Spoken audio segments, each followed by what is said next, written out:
স্ত্রী আরেকজনের সাথে পরকিয়া করে স্বামীকে হত্যা করছে। মানুষের মধ্যে এমন কিছু মানসিক জানোয়ার আছে যাদের চরিত্র কুকুর শুকরের চেয়ে খারাপ হয়ে গেছে। এগুলোকে দেখে বোঝার উপায় নাই এগুলো পুরুষ না মহিলা নাকি হিজড়া। মেয়ে তার বাপকে মেরে ফেলছে। মানুষের মধ্যে এমন কিছু মানসিক জানোয়ার আছে যাদের চরিত্র কুকুর শুকরের চেয়ে খারাপ হয়ে গেছে। যেমন কিছু নারীবাদী মাঠে নামছে, এগুলোকে দেখে বোঝার উপায় নাই এগুলো পুরুষ না মহিলা নাকি হিজড়া। এদের যে দাবি দাওয়া, এটার যদি 100 ভাগের 1 ভাগও সরকার মানে, তা আপনাদের বাংলাদেশ একটা প্রস্টিটিউট স্টেট হয়ে যাবে। পারিবারিক বন্ধন থাকবে না। বুঝেন নাই? এমনিতে এখন আর নারী নির্যাতন নাই, পুরুষ নির্যাতন হচ্ছে।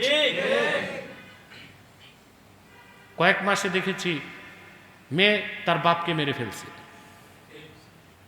স্ত্রী আরেকজনের সাথে পরকিয়া করে স্বামীকে হত্যা করছে।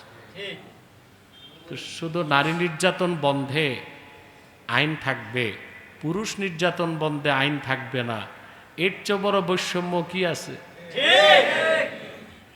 বৈষম্য বিরোধী আন্দোলনে দেশে অভ্যুত্থান করে এখন বৈষম্য বেড়ে গেছে, ঠিক না?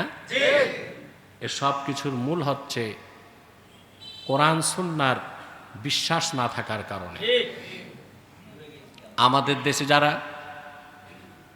রাজনৈতিক নেতৃত্ব দিচ্ছে, ইসলাম সম্পর্কে তাদের কোনো জ্ঞান নাই, আকায়েদ সম্পর্কে জ্ঞান নাই, ইতিহাসের পড়াশোনা নাই। এদের মধ্যে খুব কম নেতা আছে পলিটিক্যাল সায়েন্স, রাষ্ট্রবিজ্ঞান পড়ছে। অধিকাংশই আঙ্গুল ফুলে কলা গাছ, হয় কলেজ বিশ্ববিদ্যালয়ের ছাত্র ছিল, নতুবা পাতি নেতা ছাতি নেতা, অবৈধ পয়সা পিস্তল বাহিনী দুর্মুজ বাহিনী দিয়া বড় নেতা হয়ে গেছে। অবৈধ টাকার পাহাড়, নমিনেশন পেতে আর সমস্যা। কারণ বাংলাদেশে টাকা থাকলে এমন অসম্ভবকেও সম্ভব করা যায় যা পৃথিবীর অন্য কোনো